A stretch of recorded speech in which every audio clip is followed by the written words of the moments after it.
Hola, mi nombre es Sumeira. Hoy con mi compañera Nur vamos a estar realizando una entrevista. Nosotros como parte de la Plataforma Juvenil Internacional hacemos entrevistas con distintas personas de diferentes ámbitos de conocimiento, ¿no?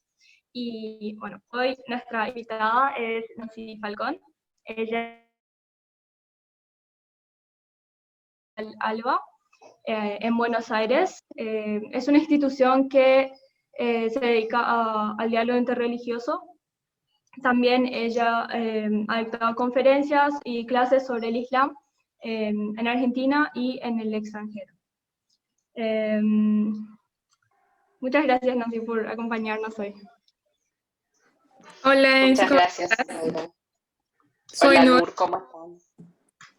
y hoy queremos hablar contigo sobre la posición de la mujer en el Islam, que es un tema que tiene mucho prejuicio y es preguntado constantemente por las personas que no conocen el Islam. Por eso elegimos 4 temas principales para discutir. ¿Qué nos explicas? 1 es igualdad entre el hombre y la mujer. 2, el derecho a la educación. Y 3, el derecho al trabajo. Y 4, el uso del velo. Bien, entonces continúo Perfecto. con la primera pregunta. En el Islam, la mujer y el hombre son iguales, y si son iguales, ¿cómo se explica en el Corán? ¿Qué dice? Perfecto. Bueno, primero, salamu alaikum a las dos, Sumeira y Nur. Muchas gracias por tener este espacio y también un espacio de jóvenes, que es la plataforma juvenil, que me parece muy lindo que los jóvenes también estén interesados en las cosas actuales. Y gracias también por invitarme a hablar de estos temas. Tal cual como decías, Nur, y como decía Sumeira, hay mucho desconocimiento también en relación a qué dice el Corán sobre la mujer, sobre todo. Así que es un tema actual, digamos, para hablar. Y tu pregunta tiene que ver con la igualdad, ¿no? Justamente que si las mujeres o no son iguales en el Corán. Primero decirle a las personas que nos están viendo que los musulmanes o la comunidad islámica en general tenemos como dos grandes fuentes de las cuales sacamos nuestra forma de vivir o de vivir nuestra religión.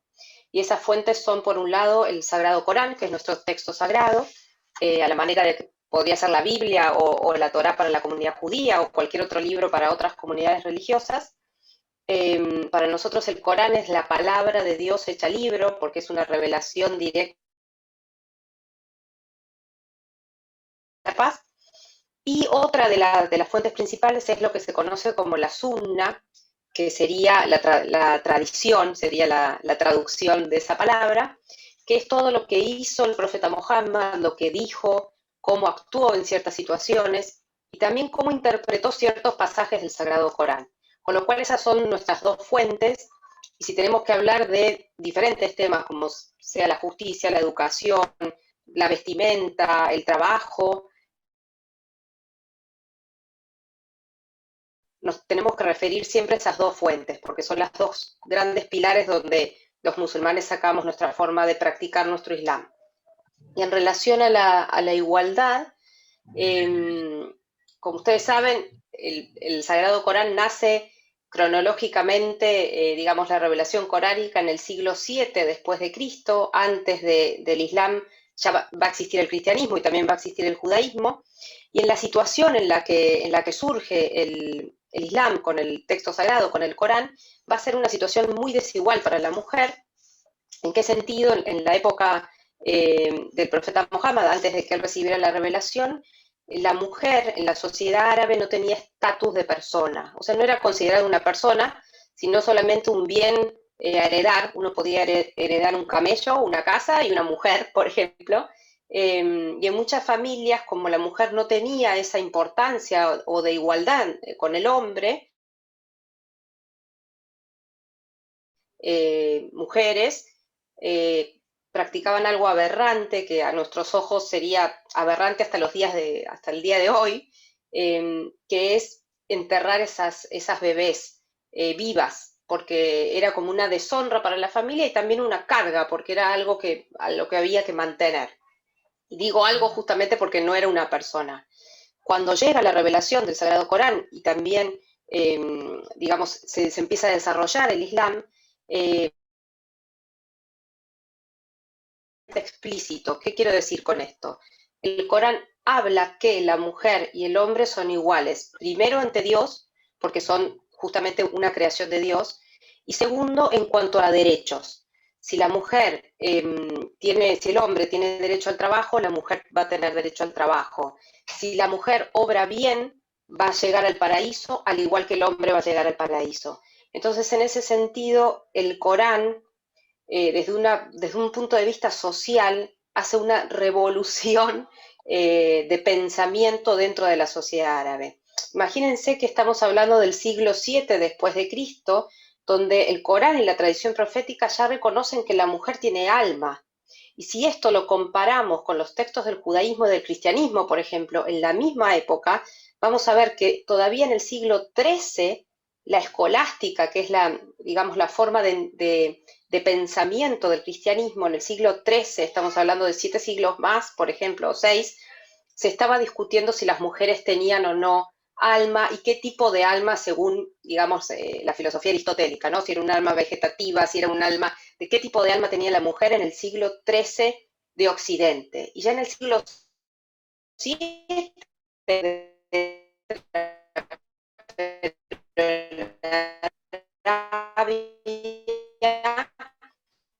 estaba diciendo que tenía los mismos hechos, digamos que la mujer tenía igualdad, y saber que ellas tienen los mismos derechos que ellos, como saben los que tienen conocimiento en la Sura Al-Baqarah, en la Sura 2, tienen derecho al divorcio, tienen derecho digamos, a trabajar, un montón de cosas muy avanzadas para esa época. Eh, la igualdad entonces está con el Corán en cuanto a derechos. Ahora ustedes me preguntan, ¿la mujer y el hombre son iguales biológicamente hablando? Por supuesto que no, y eso no lo digo yo, lo dice, digamos, estudiosa ciencia. Por ejemplo, tiene, digamos, biológica muy, digamos, ¿quién es el que crea por excelencia? Es Dios, obviamente, Allah, que crea con la palabra. Nosotros, como seres humanos, no creamos por la palabra, no decimos mesa y aparece una mesa, sino que, digamos, la mujer es la única capaz de crear con un, digamos, con dolor también, de crear un ser humano como es, digo, la mujer que tiene bebés, ¿no? En general, la mujer que puede crear, obviamente con la anuencia de Allah. Nosotros no somos capaces de eso, pero en ese sentido, la mujer en la creación tiene como un estatus, digamos, no superior, pero tiene algo más que el hombre, que es esta capacidad de llevar en nosotras un ser humano, ¿no?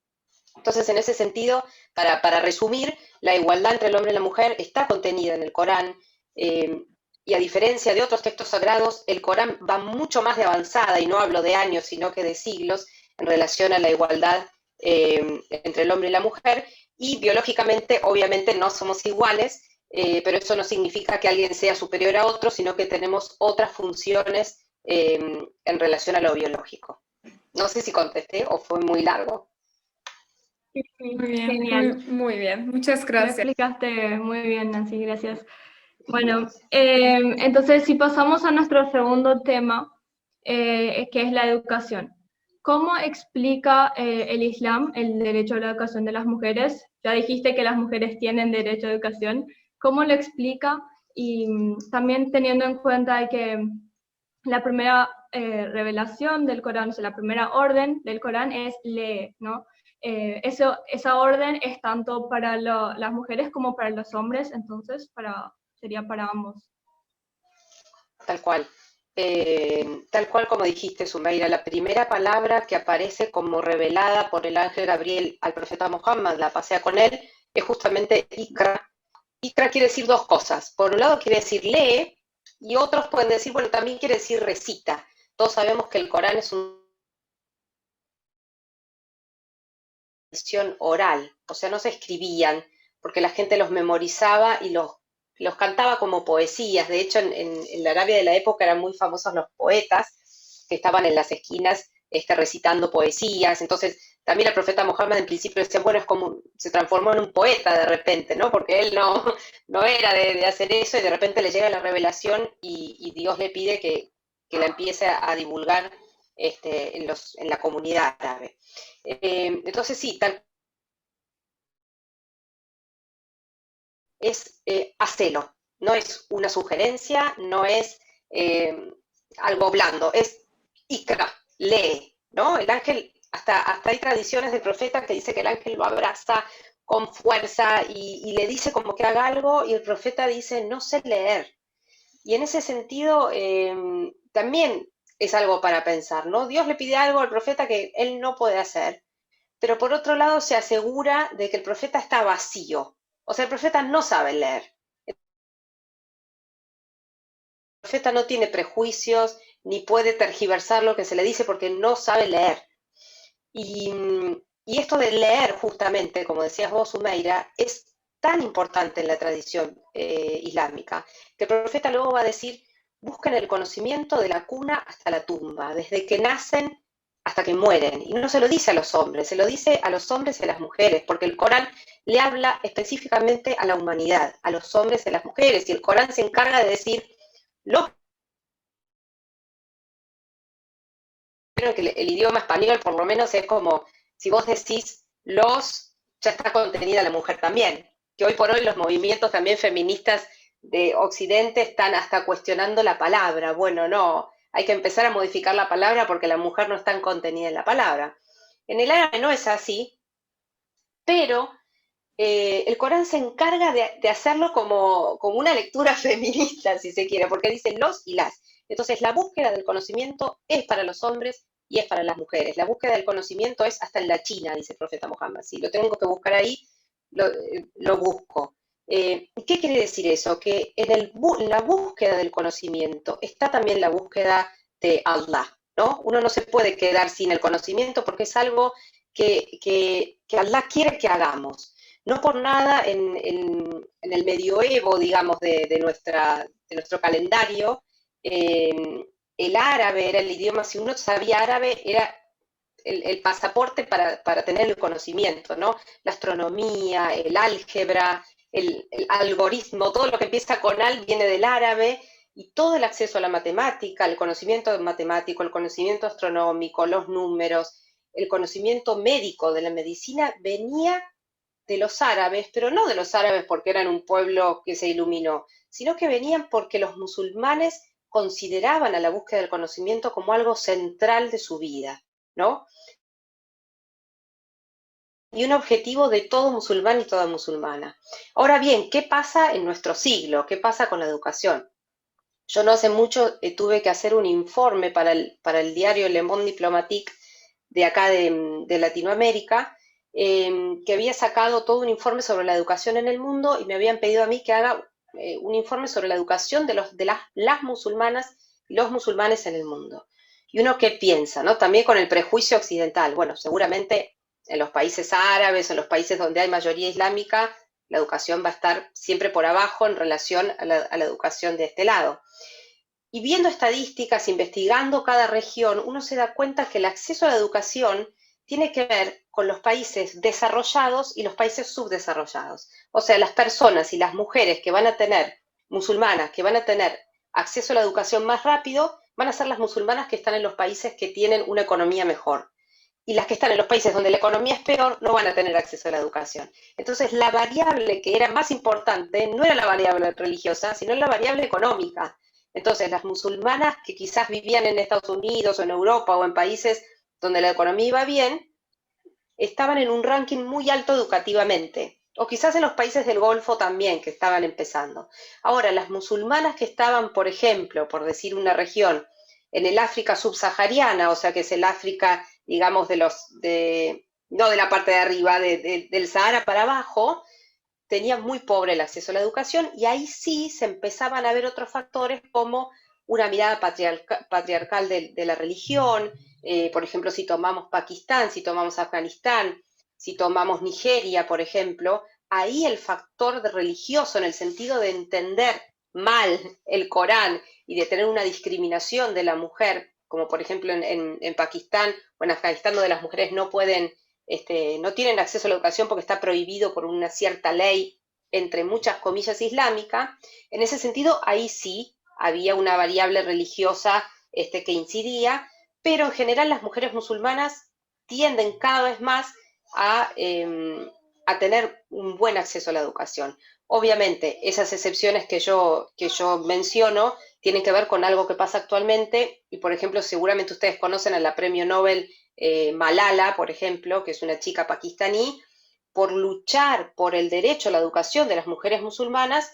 ¿Qué hicieron los terroristas? Hicieron un atentado, casi se muere la chica, sobrevivió, alhamdulillah, y ahora es un premio Nobel de la Paz, pero digo, ella es como el paradigma o el ejemplo de las mujeres en lugares donde no tienen acceso a la educación para tener ese acceso, y lo que ellas reclaman no es nada más ni nada menos que lo que dice el Corán que se debe hacer. O sea, no se sale de la lógica islámica para luchar por el derecho a la educación, sino lo contrario. El mismo Corán tiene explícitamente escrito el derecho a la educación de la mujer y el hombre. Claro. Sí, sí, muchas gracias. Quedó muy claro. A ver, la tercera. Sí, entonces la segunda, sí permite, ¿bajo qué condiciones puede trabajar una mujer? En realidad, el Corán lo que hace es, como yo dije antes y como decimos las tres, ¿no? Esta cosa de la igualdad de derechos. Uno de esos derechos es el derecho al trabajo. De hecho, en la tradición islámica y en el Corán, si la mujer trabaja y gana un sueldo, no tiene la obligación de depositar ese sueldo en su familia, si es que está casada, sino que eso que percibe de ganancia lo puede usar para ella. Si lo pone en la familia está bien o no, pero no tiene la obligación.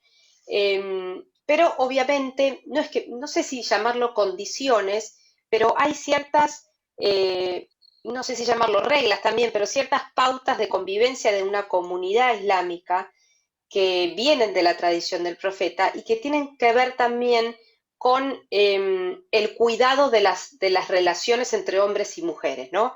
Después vamos a tocar el tema de la vestimenta, que viene muy relacionado con lo que voy a decir, pero hay ciertas pautas de morales o de ética o de relaciones entre hombres y mujeres que no las establece directamente el Corán, pero sí las establece la tradición profética, y que tienen que ver con, por poner un ejemplo, una mujer y un hombre solos en una habitación, por ejemplo, no está bien visto desde un punto de vista islámico. ¿Por qué? Porque algo puede suceder, no hay testigos, y hoy por hoy lo vemos, y ustedes lo ven también, con toda la violencia ejercida contra la mujer, ¿no? Esta cosa de que ahora recién se está destapando de que los hombres le pegan a las mujeres o las matan y demás.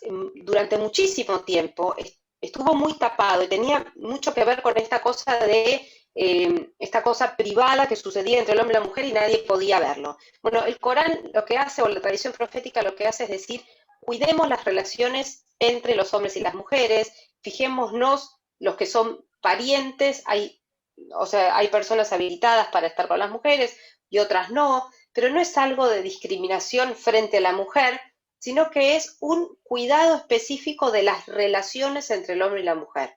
Entonces, ¿la mujer puede trabajar de cualquier cosa? Sí, por supuesto, no hay nada que le impida trabajar de algo, sino que simplemente el cuidado entre el hombre y la mujer también se tiene que llevar al ámbito laboral. Ahora, ¿las mujeres tienen que trabajar separadas con los hombres? No, no hay nada que lo diga.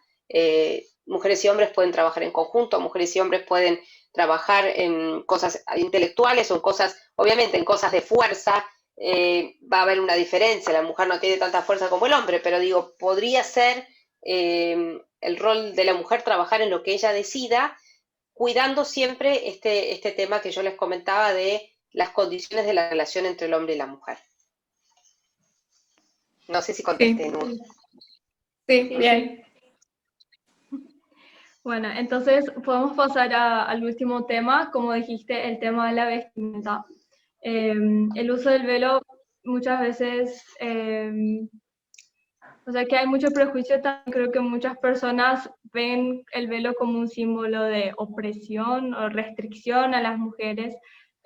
Nosotros sabemos que no es así, pero ¿qué significado tiene realmente el velo y usarlo es una obligación o una decisión? ¿Cómo se explica esto? Gracias, Humeira. En principio, siempre lo que me gusta a mí cuando explico sobre el Islam es contextualizarlo en su nacimiento, cronológicamente, digamos, en el pueblo en que nació, a qué pueblo le habla. A veces desde Occidente no se entiende que para Oriente y para los musulmanes, el cuerpo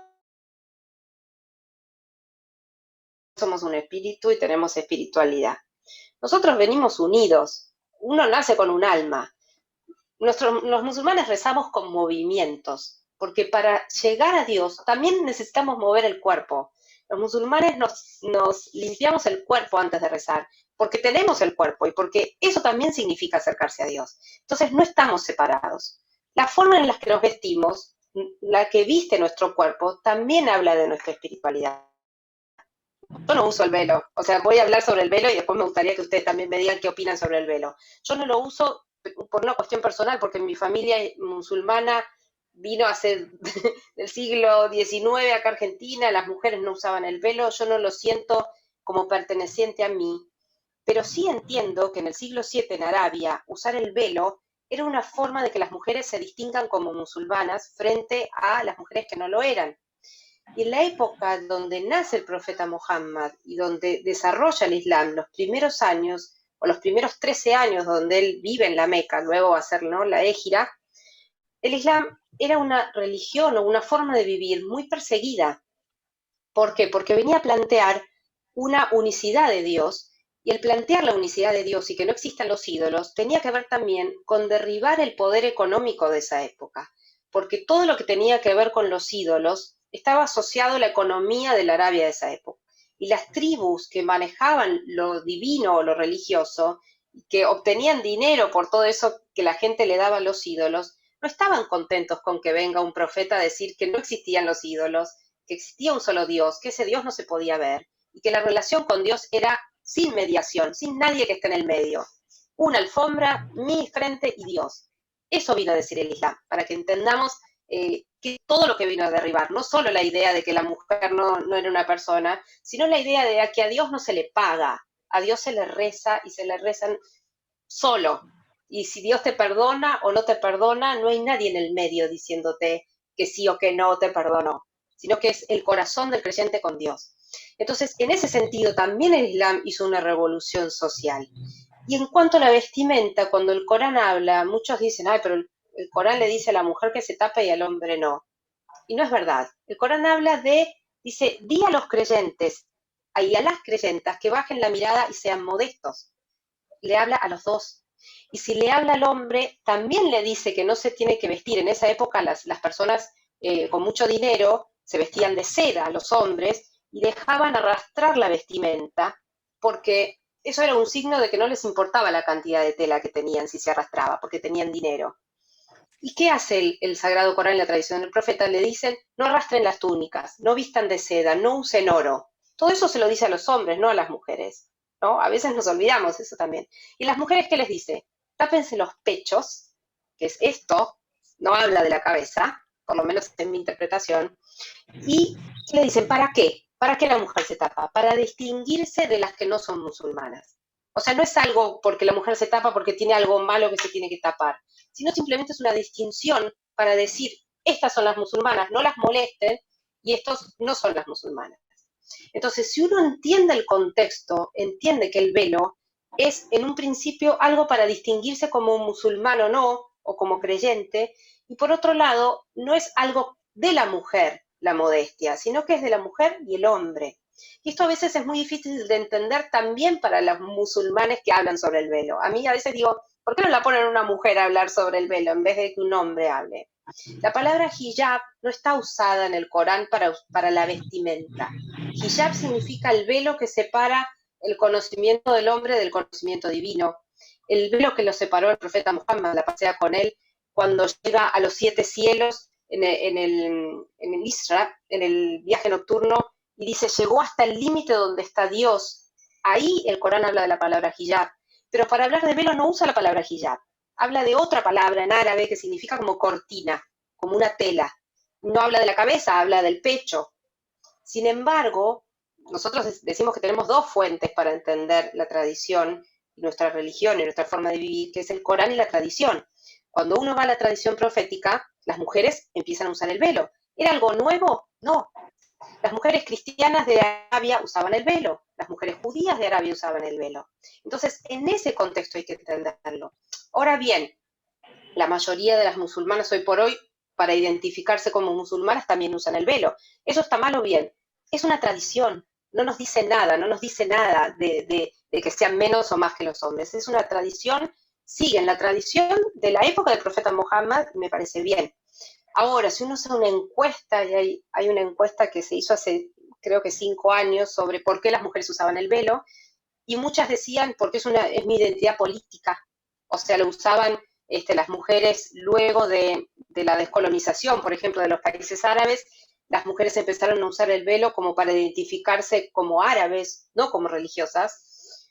Otras mujeres lo usan porque tiene que ver con el estatus social de la mujer. Y ustedes sabrán que en Turquía mismo, llevar el velo en Estambul, las mujeres lo llevan de una forma y las mujeres del interior y del campo lo llevan de otra. O sea, el velo es mucho más que algo, que un símbolo que se puede ver desde este lugar de opresión. Lo que para mí hay que distinguir y hay que hacer énfasis es en la libertad de usar o no el velo. La mujer tiene que tener la libertad de decir, me quiero tapar la cabeza, y la libertad de decir, no me quiero tapar la cabeza, sea en el país que sea, si esté en Arabia, esté en Irán o esté en Francia, porque hoy por hoy en Francia, en las escuelas públicas, a las mujeres musulmanas se les pide que se saque el velo. Entonces, no es en un país islámico donde no está la falta de libertad. En Europa, en un país súper occidental, está la falta de libertad también. Yo creo que el punto es la libertad, no la tela que te cubre la cabeza. Y obviamente muchas mujeres musulmanas, y después le quiero preguntar esto a ustedes justamente también, lo usan por una cuestión religiosa. Yo misma, yo no uso el velo, pero yo para rezar me tapo la cabeza, porque para mí en ese momento es mi momento en que Dios me está mirando, en el que yo estoy hablando con Dios. Entonces, en ese sentido, yo quiero seguir la tradición de la mujer en la época del profeta Muhammad. Ahora, en mi día a día yo no lo siento como algo propio el velo. Me sería ajeno, en ese sentido yo no lo uso, pero sí me reconozco como musulmana y sí rezo con el velo. Así que el velo es mucho más que un símbolo, como nosotros podemos ver, de opresión. Lo que está transversal el velo es la capacidad de la mujer y la libertad de querer, de poder usarlo y de querer usarlo y de decir que no y no usarlo. Pero, no sé, primero espero haber contestado, pero me gustaría también, Sumeira o Nur, la que quiera, que nos cuente un poco por qué les parece usar velo, por qué se sienten bien usando velo, porque creo que también los chicos y las chicas quieren saber eso. Sí, como dijiste, en Turquía especialmente el velo es más que religioso, es como un tema cultural ya, que yo también, por ejemplo, mi mamá, toda mi familia, o sea, la gran mayoría sí usa el velo y muchos lo usan, creo que por la religión, ¿no? Por la religiosidad, sabiendo su significado, y otros no tanto, pero lo usan. Y bueno, yo sabía que eventualmente iba a usarlo también y esperé hasta que me sentí preparada, ¿no? Y ahí empecé a usarlo. Si no me sentía preparada, no lo iba a usar y nadie me iba a obligar tampoco a mí. Nunca me dijeron, tenés que ser como tu mamá. Así como dijiste, si es que no me sentía cómoda usándolo, yo iba a decidir no usarlo y iba a estar bien también. Yo tampoco. Es que yo empecé a usar el velo porque no creo que el velo es para oprimir a la mujer, es para protegerla. Y yo quiero usarlo. Por eso yo lo tapo mi cabeza, nada más. No era una obligación. Nunca me pidieron esto. Era una decisión Tal para mí. cual. Es muy lindo escucharlo desde ustedes, porque a veces cuando yo hablo del velo, digo, es injusto, porque ¿por qué hablo de algo que no uso? O sea, lo puedo hablar desde un punto de vista sociológico, histórico, como les conté, pero yo no lo uso, entonces, ¿cómo puedo hablar de algo que no uso? Me suena como cuando los hombres hablan de las mujeres. Bueno, está bien, habla lo que quieras, pero no sos mujer. Me gustaría escucharlo de una mujer. Me pasa eso con el velo. Pero tal cual, a mí me pasó algo en Turquía. Yo la primera vez que viajé a Turquía, a Estambul, y después viajé al interior, pero a Estambul en el 2006, yo no usaba velo, pero por loca, porque dije, bueno, a ver, todas tienen pañuelo, bueno, voy a usar velo. Entonces estuve como 10 días usando el hijab en Turquía. También esta cosa de que yo no me sentía observada usando el hijab en Turquía. Acá en Argentina sentís que te miran así y que tenés que todo el tiempo dar explicaciones, porque eso es otra cosa de las mujeres acá. Usando el velo en un lugar donde nadie lo usa, tenés un cartel que dice musulmán, venía a preguntarme algo. Y la gente se cree con derecho de preguntarte cualquier cosa. Me han contado amigas que me dicen, liberate, sacate esa tela, acá nadie te obliga. O sea, prejuicios de la gente o cosas discriminatorias de volver a tu país. Y era una chica argentina, quinta generación de argentina que usaba el pañuelo, le dijeron volver a tu país, sí, ya estoy en mi país, gracias. O sea, también eso, claro, también eso es a la mujer, ¿no? La primera cosa de discriminación a los musulmanes es con las mujeres que usan velo, porque es lo más estético para decir que sos musulmán. Ahora, a mí me pasó en Estambul, cuando me volví loca, usé por 10 días el hijab, de subir a un colectivo, que no sé cómo se llama, ¿no? Era un colectivo medio raro porque no tenía paradas, vos tenías que decir dónde parabas, bueno, no sé, y me acuerdo de pasar el dinero, le tocabas el hombro a alguien y le pasabas el dinero, una cosa súper rara para mí, por lo menos, ¿cómo le voy a tocar a alguien y le voy a pasar las monedas? Bueno, con mi cuñado, Beitunda, para decirlo, que me dice, ah, tienes que hacer así, pasa la moneda. Yo hacía así, bueno, pasaba la moneda, pero me acuerdo de subir y tener el hijab, que todos se levantaron para darme el asiento. Yo decía, no, ¿qué piensan? ¿Que estoy embarazada? Decía yo, porque claro, acá en Argentina, en Occidente, uno se para dar el asiento cuando hay una mujer embarazada, no cuando hay una mujer joven. Pero teniendo el hijab, todos los hombres sentados se paraban para darme el asiento y sin el hijab, porque yo después voy a sacar y voy a subir al colectivo a ver qué pasa, sin el hijab yo estaba ahí parada.